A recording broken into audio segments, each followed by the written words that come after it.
La fibre musculaire est composée d'un ensemble de myofibrilles de nature protéique. Chaque myofibrille est constituée d'une succession d'unités appelées sarcomères. Chaque sarcomère est composé de filaments épais de myosine et de filaments fins d'actine.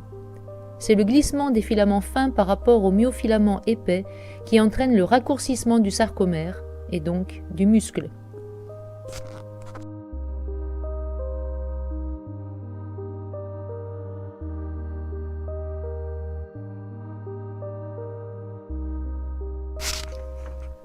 Le glissement relatif des deux types de filaments est dû en partie aux propriétés de la myosine. Les têtes de la myosine se fixent sur un filament d'actine. Les filaments de myosine se déforment de façon synchrone et font glisser les filaments d'actine. Ce glissement se fait grâce à la formation de ponts d'union entre les têtes de myosine et l'actine.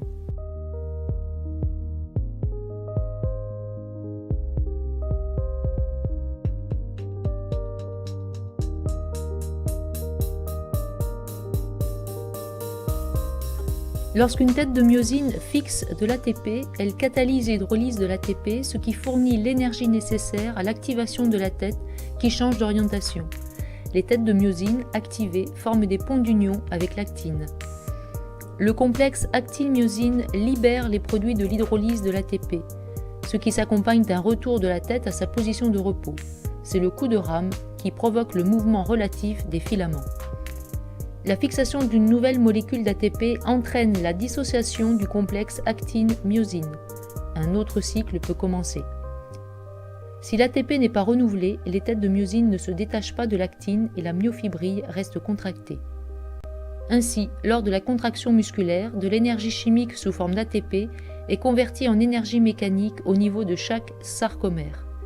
Cette conversion est permise par les propriétés de la myosine et de l'actine des myofilaments.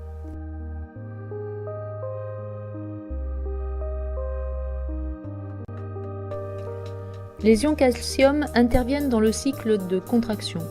En se fixant sur une protéine, appelée troponine, située à la surface de l'actine, les ions calcium permettent la formation du complexe actine-myosine.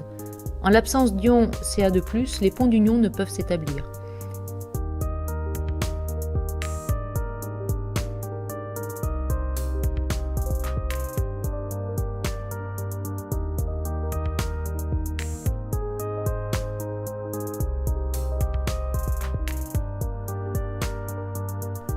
C'est en réponse au signal nerveux et lors de la fixation des neurotransmetteurs sur la membrane postsynaptique que des ions calcium sont libérés à proximité des myofibrilles.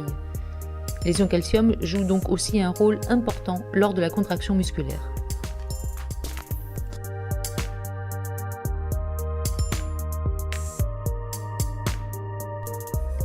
Ainsi, l'association entre l'hydrolyse de l'ATP, qui libère de l'énergie, et le mouvement, qui en consomme, constitue un couplage énergétique. Il implique ici une transformation ou conversion d'énergie chimique portée par l'ATP en énergie mécanique, mouvement. La myosine et l'actine sont les acteurs moléculaires de ce couplage.